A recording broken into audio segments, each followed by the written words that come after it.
Чаму любімы сілавік Лукашэнкі пагражае міністрам? Што вядома пра гібель чыноўніка, а таксама якія новыя факты сталі вядомыя пра рэзанансную трагедыю? Вітаем, сябры! Гэта наша Ніва, і зараз мы ўсё вам раскажам. З'явіліся новыя шакуючыя падрабязнасці пра смерць палітвязня Вітольда Ашурка, які загінуў пры незразумелых абставінах у шклоўскай калоніі нумар 17. Тады ўлады і сілавікі заявілі, што прычынай бяды сталі праблемы з сэрцам і нават апублікавалі відэа шыза, тыпу «Паглядзіце, вязня ніхто і пальцам не кранаў, ён сам падае на зямлю». Але ж цяпер адкрыліся новыя і страшныя факты, якія апублікавалі ў сумесным расследаванні Міжнароднага камітэта па расследаванні катаванняў у Беларусі і праваабаронцаў цэнтра «Вясна». Іншыя вязні калоніі расказалі расследавальнікам, што ціск на Ашурка пачаўся адразу пасля яго прыбыцця ў калонію.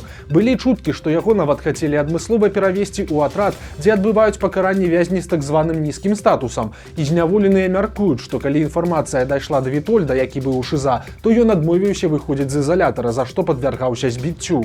Пра тое, што Ашурка збівалі, кажуць самі былыя вязні. Яны запэўніваюць, што чулі крыкі. Ну і самы галоўны момант. Па словах былых зняволеных шклоўскай калоніі, на тым самым відэа з ізалятара, якое паказалі лукашэнкаўцы, быў зусім не Вітольд Ашурак. Вось цытата. Чалавек, які зняўся на відэа, быў у суседнім атрадзе. Ён сілуэтам ззаду падобны на Ашурка, па прычосцы і па ўсім астатнім. Мне сказалі, што ён сам пацвярджаў некаторым у калоніі, што гэта ён. Гэты чалавек знаходзіўся ў 6-м атрадзе. Канец цытаты. Таксама падобна, што трагедыя з Вітольдам Ашуркам здарылася не ў ШИЗА, а ў штабе калоніі. Як расказвалі палітвязні, спачатку іх білі не ў штрафным ізалятары, а спецыяльна вадзілі на збіццё ў той штаб, бо там няма камер відэаназірання. І ў вечар смерці Ашурка супрацоўнікі калоніі паднялі кіпіш не толькі ў ШИЗА, а ў штабе таксама. Будынак цалкам ачысцілі ад асуджаных любых катэгорый. Нагадаем, што Вітольда Ашурка не стала ў маі 21 года. Яму было ўсяго толькі 50 гадоў.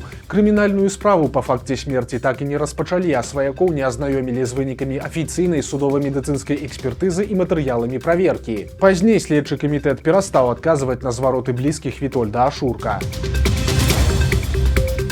Жорсткая заява генпракурора Андрэя Шведа. Ён правёў вялікую нараду, прысвечаную барацьбе з карупцыяй, і адкрыта прыгразіў чыноўнікам, падкрэсліўшы, што недатыкальных няма і пасадзяць усіх, у тым ліку і міністраў. Выполняя поручение президента, нет неприкасаемых. Привлекается к уголовной ответственности руководители министерств, ведомств, общества об этом информируются, и министры, и заместители министров, и руководители крупных предприятий, но, к сожалению, сегодня в оперативной разработке находится материал также в отношении такой категории лиц. Со слоў генпракурора вынікае, што чыноўнікі, якіх прызначаюць у так званыя антыкарупцыйныя камісіі, пасля самі же садзяцца ў турму якраз за карупцыю. Органы государственной власти, управления, органы исполнительной власти в соответствии с законом действуют комиссии противодействия коррупции. Мы констатируем, что сегодня зачастую работа этих комиссий носит формальный характер. К слову, каждый пятый руководитель, который привлечен к уголовной ответственности за коррупцию, сам был призван противодействовать коррупции в той или иной форме. Это наводит на определенные мысли. А вось да чаго прыводзіць улюбёная практыка Лукашэнкі тасаваць кадры ці прызначаць былых хабарнікаў на новыя пасады, але проста ў іншых сферах. Единичные факты, когда лиц, изобличенных в коррупции, через некоторое время, нарушая в том числе закон, назначают опять на ответственную должность. И эти лица опять совершают преступление. Цяпер генпракурор абяцае страсануць і органы ўлады і сілавы блок і навесці парадак у пытаннях падбора і расстаноўкі кадраў. Швед таксама агучыў цікавыя лічбы. Па яго словах, штогод у Беларусі па карупцыйных справах затрымліваюць 820-850 службовых асоб. Калі трохі ўтрыраваць, то выходзіць, што Лукашенко паказальна змагаецца з карупцыяй ад самага першага дня свайго прэзідэнцтва. Але на 31 год яго праўлення карціна такая. Кожны дзень у Беларусі арыштоўваюць за карупцыю як мінімум 2 начальнікаў. Тым часам стала вядома пра заўчасную смерць беларускага чыноўніка. У Рагачоўскім раёне скончыў жыццё самагубствам старшыня сельвыканкама Аляксандр Шаўрэй. Пра гэта выданню «Флагшток» паведаміла крыніца, звязаная з мясцовай выканаўчай уладай. Прычыны такога ўчынку невядомыя. Пра нейкія праблемы ў асабістым жыцці ці крымінальны пераслед інфармацыі таксама няма. Вядома, што да пасады ў сельвыканкаме Аляксандр Шаўрэй працаваў дырэктарам сярэдняй школы ў вёсцы Дварэц. Жудасная гісторыя адбылася з удзелам беларуса. У маскоўскім аэрапорце Шараметьева неадэкватны мужчына падышоў да чужога двухгадовага дзіцяці, узяў яго на рукі і сілай кінуў аб падлогу. Малы ударыўся галавой і страціў прытомнасць. Яму аказалі першую дапамогу на месцы, а затым адвезлі ў бальніцу. Медыкі дыягнаставалі ў хлопчыка удар галаўнога мозгу і пералом чэрапа. Па выніку ўрачы ўвялі дзіця ў медыкаментозную кому. Нападнікам аказаўся 31гадовы беларус Владзімір Віцікаў, які прыляцеў з Каіра. Сцвярджаецца, што падчас здзяйснення злачынства ён быў пад уздзеяннем забароненых рэчываў. Беларуса затрымалі і абвінавацілі ў замаху на забойства малалетняга. Цяпер яму пагражае ад 8 да 20 гадоў турмы, ці нават пажыццёвая.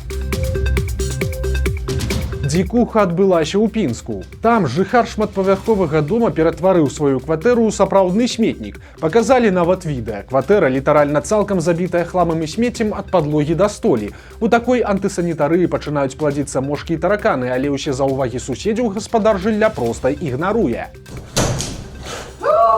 Ой, ну мы наблюдаем, что у нас с прошлого раза ничего не поменялось. Все еще более усугубилось. Тараканы, мошки. И еще более заваленное жилое помещение. Усё гэта працягваецца гадамі. Нейкі час таму жыхары дома не вытрывалі і дайшлі да суда, і праблемнага соседа афіцыйна абавязалі навесці парадак у сваёй кватэры. Ён падпарадкаваўся і пазбавіўся ад смецця, але праз нейкі час нацягнуў новага, і ўсё стала яшчэ горш, чым раней.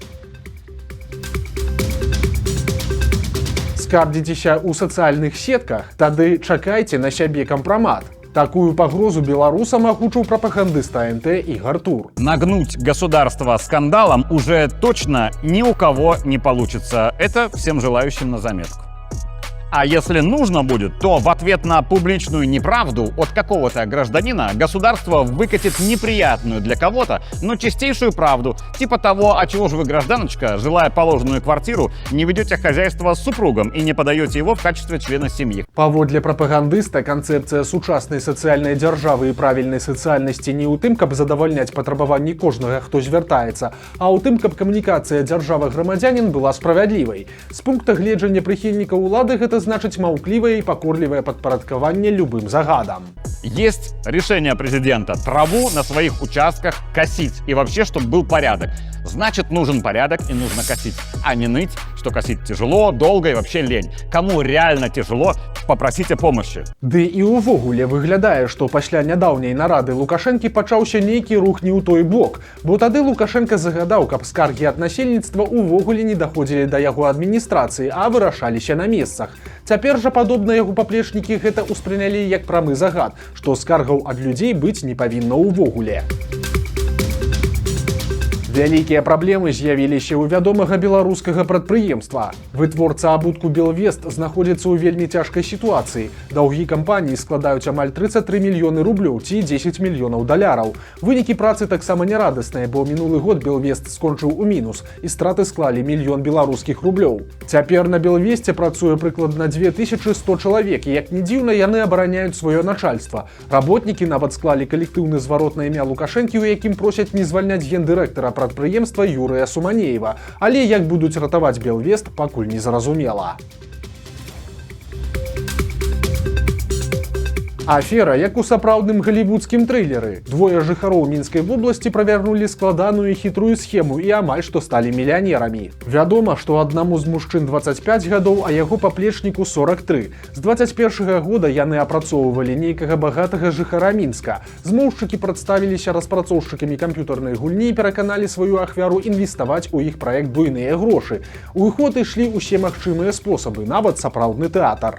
Во время личной встречи для заключения фиктивного контракта злоумышленники в целях конспирации даже использовали помощь гримера, выдавая себя за представителей фирмы-разработчика игры из Великобритании.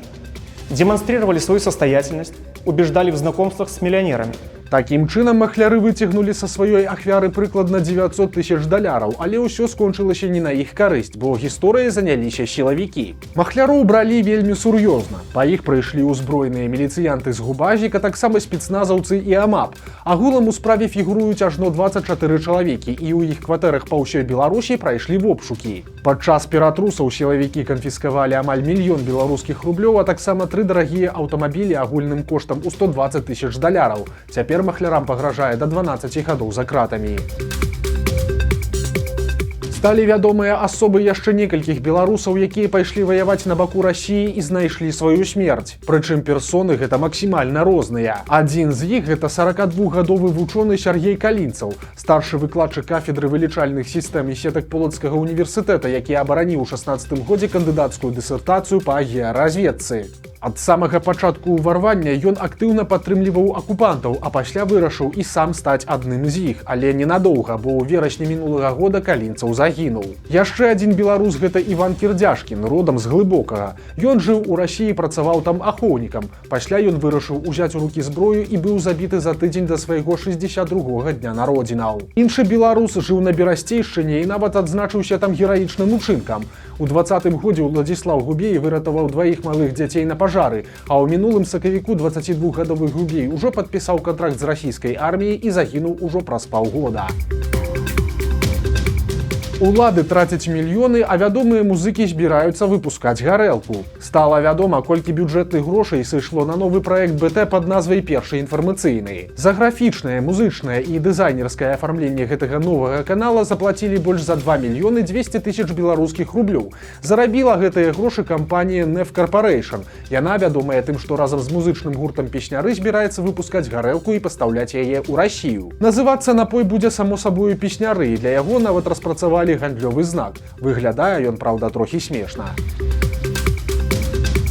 Чаго не хапае Мінску? Помнікаў сілавікам, падумалі мясцовыя ўлады і ад слова хутка перайшлі да дзеянняў. Цяпер у сталіцы паставілі чарговую скульптуру міліцыянта, на гэты раз у форме савецкага ўзору. Пояс партупеі зверху мундзіра, штаны галіфэ, боты, сумка-планшет і пісталет у кабуры. Агулам гэта ўжо 6-я скульптура ў Мінску, якая прысвечаная міліцыі. Самая вядомая з іх гэта фігура гарадавога, перад якой па загадзе міністра Шуневіча прымушалі выбачацца падлетка. А самая незвычайная гэта, напэўна, вось такая скульптура юнага інспектара ДАІ, які выглядае як персанаж фільма жахаў. Унікальная схема Лукашэнкі скончылася казусам. Нашай Ніве стала вядома, у чым абвінавачваюць Ігора Волкава і Владзіміра Яфрэменку, дырэктараў страхавых кампаній ТАСК і Прамтрансінвест, пра якіх мы расказвалі ў мінулым выпуску. Аказалася, што абодва выкарыстоўвалі схему, магчымую толькі ў беларускай эканоміцы, завязанай на дзяржаву, бо ў рынкавай эканоміцы гэтага б не дапусціў рынак. Паводле нашай інфармацыі, хабар топ-менеджерам давалі аўтарамонтнікі. Сутнасць справы наступная. Кіраўнікоў дэ-факта дзяржаўных страхавых кампаній абвінавачваюць у тым, што яны так уладкоўвалі бізнес, каб кліенты іх кампаній пры наступленні страхавых выпадкаў прыярытэтна звярталіся да канкрэтных пастаўшчыкоў паслуг. Прасцей кажучы, аўтарамонтнік дае хабар страхаўшчыку, і калі ў страхавую прыходзіць кліент пасля ДТЗ, то яго накіроўваюць да таго свайго рамонтніка. У сваю чаргу рамонтнік выстаўляе за свае паслугі завышаную цану. Кліенту гэта не важна, бо ўсе працы кампенсуюцца страхавой кампаніяй. Рамонтнікі забіраюць аплату ад страхаўшчыкоў і частку з іх вяртаюць як адкат дырэктару страхавой кампаніі. Рэч у тым, што законы, па якіх дзейнічае беларускі страхавы рынак, у асноўным напісаны пад кампаніяй з вялікай доляй дзяржаўнай уласнасці. Значная частка абавязковых страховак, кшталту страхавання адказнасці кіроўцаў, здароўя, грамадзянскай адказнасці і маёмасці робіцца толькі праз іх. У выпадку, калі б у Беларусі было іншае рэгуляванне сферы страхавання і канкурэнцыя паміж прыватнымі кампаніямі, то такія схемы папросту б не маглі існаваць. Банальна таму, што ўласнікам было б нявыгадна частку свайго прыбытку праводзіць праз пасярэднікаў. У Мінску з'явілася незвычайная вакансія. Там шукаюць работніка на зарплату ў 30 тысяч беларускіх рублёў. Такі заробак абяцае мінскі гатэль Waldorf Astoria, куды патрэбны галоўны менеджер. Заробкі высокія, але патрабаванні да кандыдата таксама. Топавы ўзровень валодання англійскай і грэчаскай мовамі, а таксама пажаданае веданне іўрыта. Акрамя гэтага, ад прэтэндэнта патрабуецца не менш за 20 гадоў досведу ў сферы гасціннасці, з якіх не менш за 10 гадоў на кіруючых пасадах. Сярод неабходных навыкаў патрэбныя кампетэнцыі ў кіраванні 5-зоркавымі гатэлямі.